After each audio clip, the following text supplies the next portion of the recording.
our final speaker, Chris Price. Sorry? Coming out the shadows. Coming out of the shadows, yeah. Chris is the Health and Wellbeing Partnership Manager for Liverpool Healthy Homes.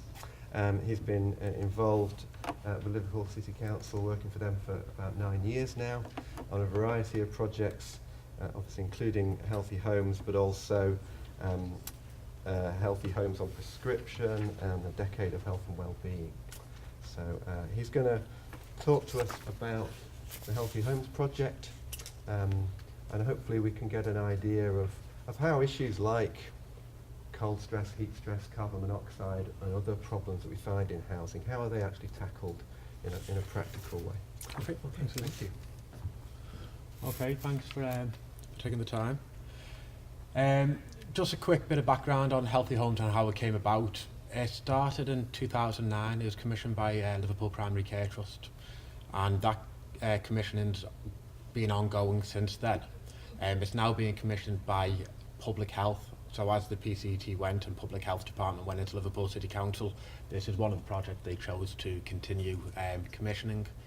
It's funded for around £1 to £1.4 million per year, so it's quite a significant project, and it's had quite significant outcomes, so I'll talk you through it. So one of the reasons why it was commissioned initially, Liverpool, as across the UK, the life expectancy and health inequalities are very different in different areas across the city. So as you have a look at our underground map, or overground map as it is, and as you travel down the city line towards Speke, you'll see Church Ward at a life expectancy of 82.6 years compared to Speke at 74 and 8.6 year difference. Those two wards are about 2, maybe 3 miles away from each other. So why should the life expectancy be so different living in Speke compared to Church Ward? On a national level, some statistics for you. 50,000 deaths and around 500,000 injuries and illnesses requiring medical attention. This is relating to housing. So another reason why Public Health would think, well, we've got to have a look at housing interventions to try and reduce these. And that's around £600 million per year to the NHS. And this is national, but on a more local level, the average excess winter deaths, this is up to 2011-2012, is 276 people per year, which is 276 people too many. For every winter death, there's 8 emergency admissions. And then when we look at accidents in the home, that could be trips, falls, etc. There is 70 deaths and 4,000 hospital admissions per year, and this is just in Liverpool, okay? And then the BRE estimates 500 deaths and 5,000 illnesses, again in Liverpool. One of our biggest problems, and we've touched on it a number of times in the previous presentations, is around fuel poverty. So Healthy Homes, I'll go into more detail about what it can offer, but one of the big issues around the home is basically the affordability of heating the home. And when we look at fuel poverty, these facts and statistics around the measurement of 10% income, and that 10% of your income being spent on your fuel. And in Liverpool, it's got a very old housing stock, so the efficiency of the houses isn't as efficient as other parts of the country. There's 148,000 private sector properties, of which 7.5%, that's around 11,000, haven't got central heating. So from what we hear, this winter is going to be the worst winter on record. I think we hear that every year, but that's what we hear this year. So 11,000 households in this city won't have sufficient heating for their house. 28.2% in fuel poverty. That's more than 1 in 4 people can't afford to heat the building appropriately. That's 21 degrees in the living area, 18 degrees in other areas. And then going through the other statistics, excess cold, 13%, failed energy efficiency requirements, 13%. Again, a lot of it's to do with old housing stock. And this is some of the things, if you have a look on the map, the areas like Kensington, Old Swan, Club Moor, these are the areas with high fuel poverty. And then when you look at this next map, which looks at the housing stock, the blue areas they're private rented. The brown areas are your worst 10% when you look at super output areas, and then your social stock is the shaded areas. Now, if you have a look at the overlap of the fuel poverty areas compared to rented stock, there's a very high correlation. So, Healthy Homes was born, and these were the objectives of Healthy Homes, to make an industrial impact on Liverpool, basically. So, instead of looking at individuals, look at the housing needs. All local authorities have got environmental health teams, and they are able to enforce action on houses which aren't up to standards. This was more of an industrial scale attack to try and deal with these situations. So the priority was to get 25,000 properties. They were identified looking at the health conditions of the super output areas against the housing stock in the super output areas, and we correlated those two together to try and identify who to target for these interventions, and it was rolled out. So we started with the most deprived with the worst stock and the worst health conditions, and moving onwards and upwards. Again, this is a house or two houses in North Liverpool, so this is what we wanted to tackle. And it was a very simple method to tackling it, and there's a little map there to see what we've done. Can everyone understand that? Yeah? Okay, I'll talk you through it very simply. Effectively, this summarised is how we work in Healthy Homes. So we identify a super output area which we're going to go into. Once we've identified that area, we have a team of advocates.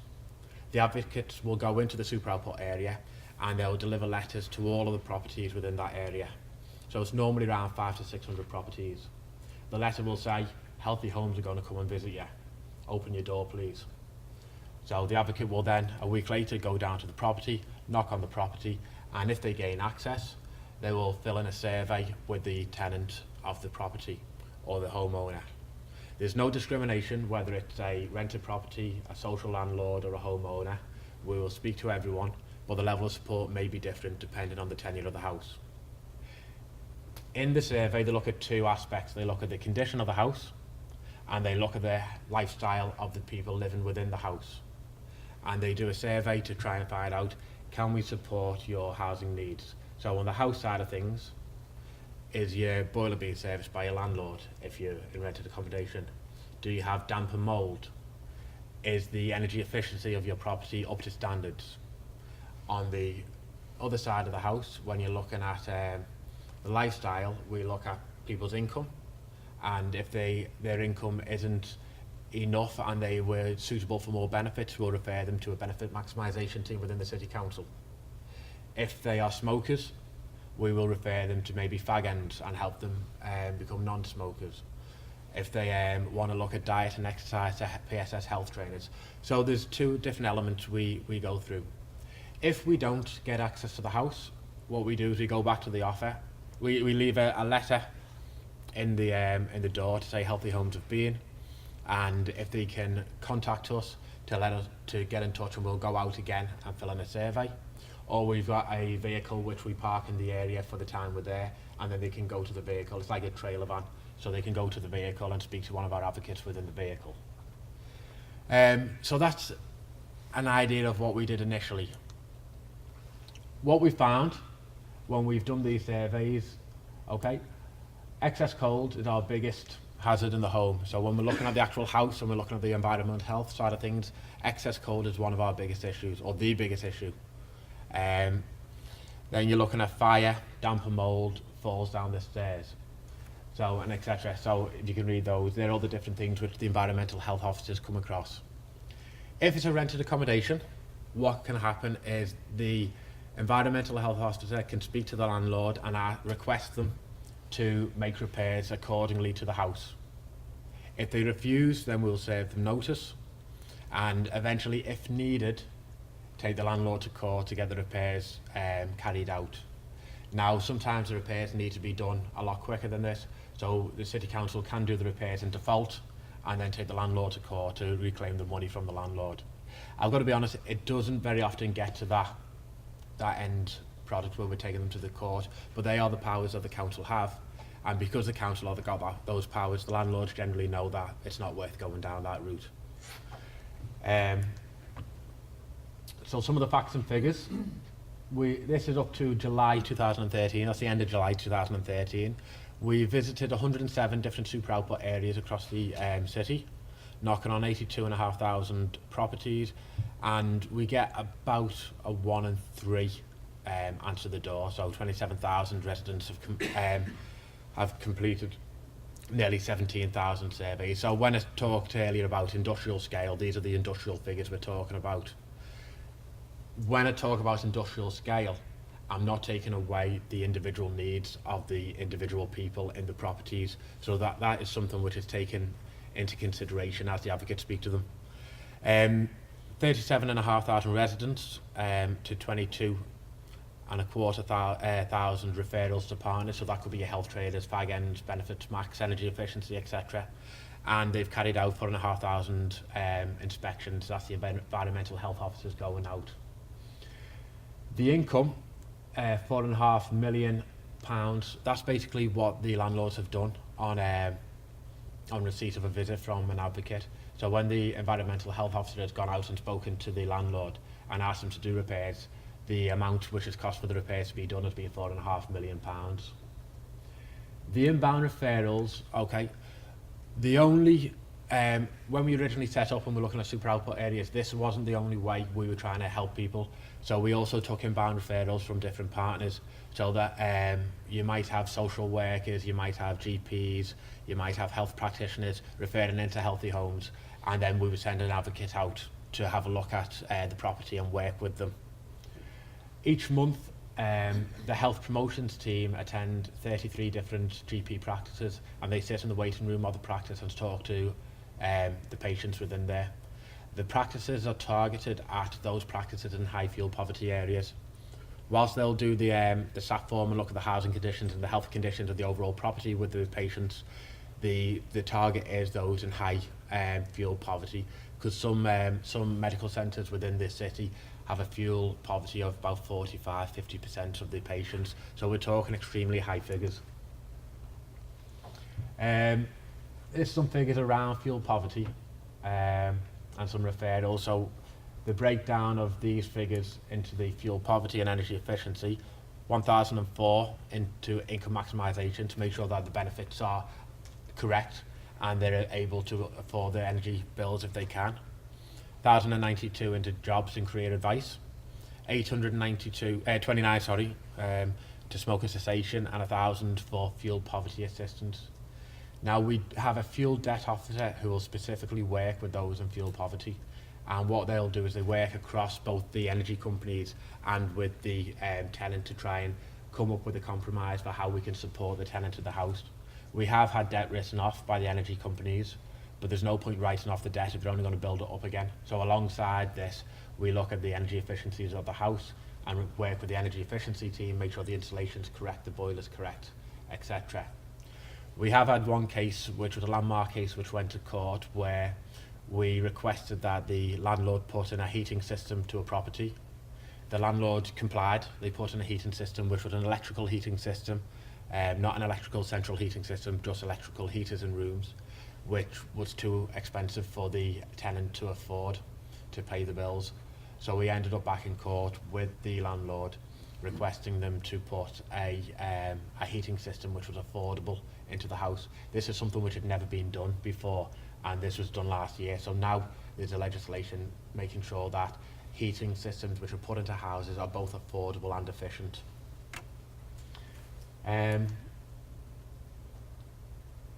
It's not just people living in deprived areas who need support. It's not just people living in a rented accommodation who need support. This is a lady, Beryl, who lives in Chilwell.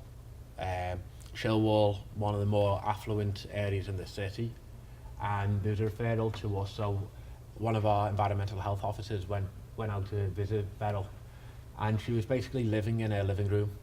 She wasn't going into any other room in the house. You see her there in front of the gas fire. That's actually where she slept. These packets behind her were frozen ready meals. That's what she ate. They weren't cooked frozen ready meals, or frozen ready meals which she ate. There was clutter, there was dirt. she had signs of mental illness, so we managed to work with her to move her into a care home, and that's not our first port of call. We want people to live independently in their own homes, but in this case, the example with Beryl is she needed support. She was a homeowner. She owned her own house. She lived in an affluent area, so she wasn't eligible for some of the benefits others weren't. She actually had £1,000 in cash under her couch. When Trish was clearing everything up for her, she found in loose notes, not a bundle of money, loose notes all over the couch, about £1,000, which was then given back to her. Unfortunately, Trish decided to throw an old pair of sandals of hers away, which caused uproar. But the sandals were mouldy and they were falling apart, and we had an obligation to look after that, but she was more bothered about the sandals than she was about the money. So we come across very different cases. Other elements, health promotions. We've got a health promotions team in Healthy Homes which look at preventing some of the, raising awareness of some of the issues.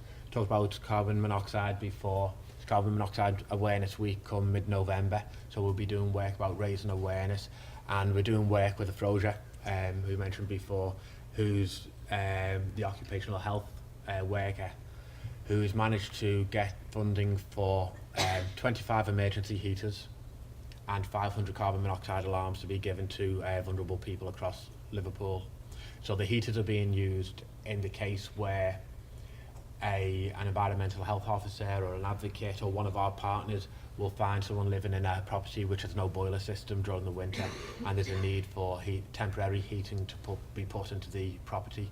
So these oil-filled heaters will be put in on a temporary basis while we work with the tenant to try and get their heating system either installed or fixed. Winter survival, it's our big campaign at the moment, working with a lot of partners across the city, looking at raising awareness of what people can do for their property and for themselves over the winter. So it might be, I've mentioned, financial support and supporting them to make sure that they get appropriate benefits. It might be understanding of how to heat the house properly, or how to make sure it's properly insulated. Look at the costs of the different measures and the savings of insulating your house properly. Or it might just be about the person in the house and helping them dress appropriately, wear multiple layers, wear a hat. If you're fit and healthy, keep an eye out for your neighbours during the winter. Is grit needed for properties who are the more vulnerable people?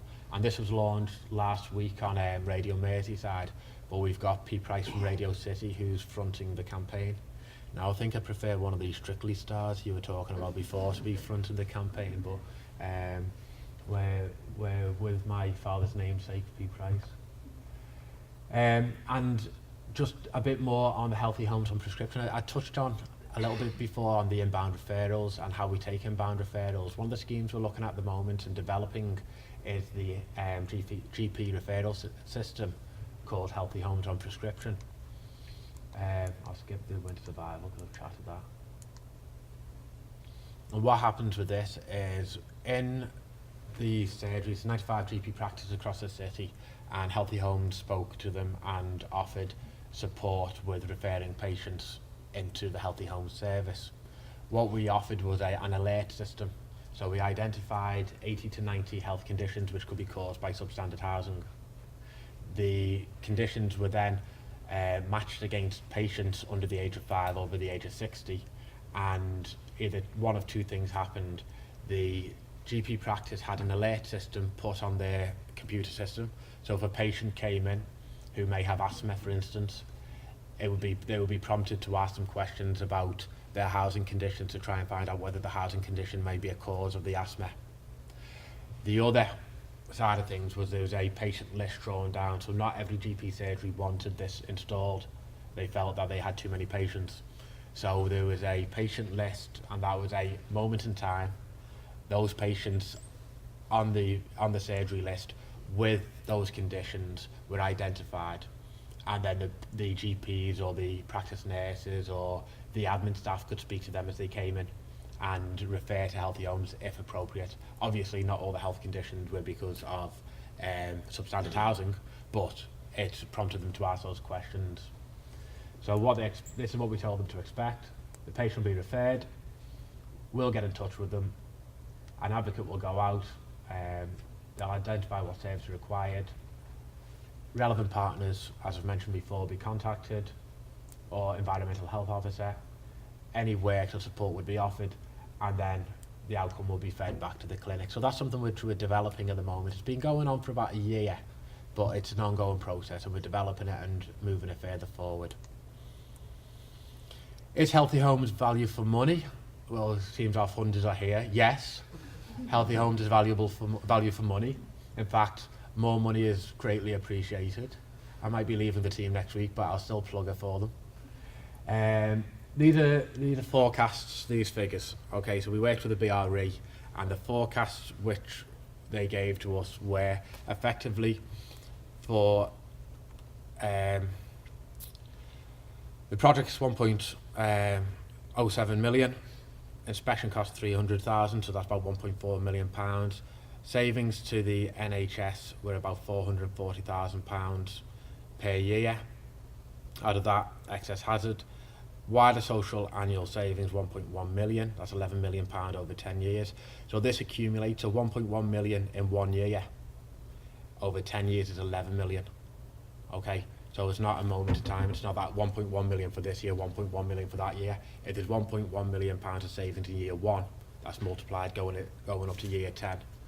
And out of that, 852,000 pounds is excess cold. So I do harp on about the excess code, especially with it being winter survival, etc. So overall, £55 million are anticipated to be saved by Healthy Homes, and this was over the initial 3-year funding period, which it was funded for by Public Health. We are looking at doing a more in-depth evaluation, so working with Warwick University at the moment, to look at the actual savings and the actual impact of Healthy Homes. So whilst the BRE has given us a forecast, we want to have a look at, is that forecast correct? There's no point predicting something if what is being predicted is totally wrong and we just assume that it's right. So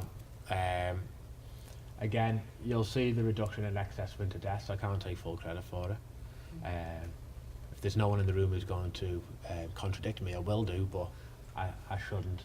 57% reduction in excess winter deaths, £4.5 million in property improvements, and a further in-depth study is going to be going on. So that will be over 7 years in a 7-year study, and it'll be matching up Liverpool and Bristol.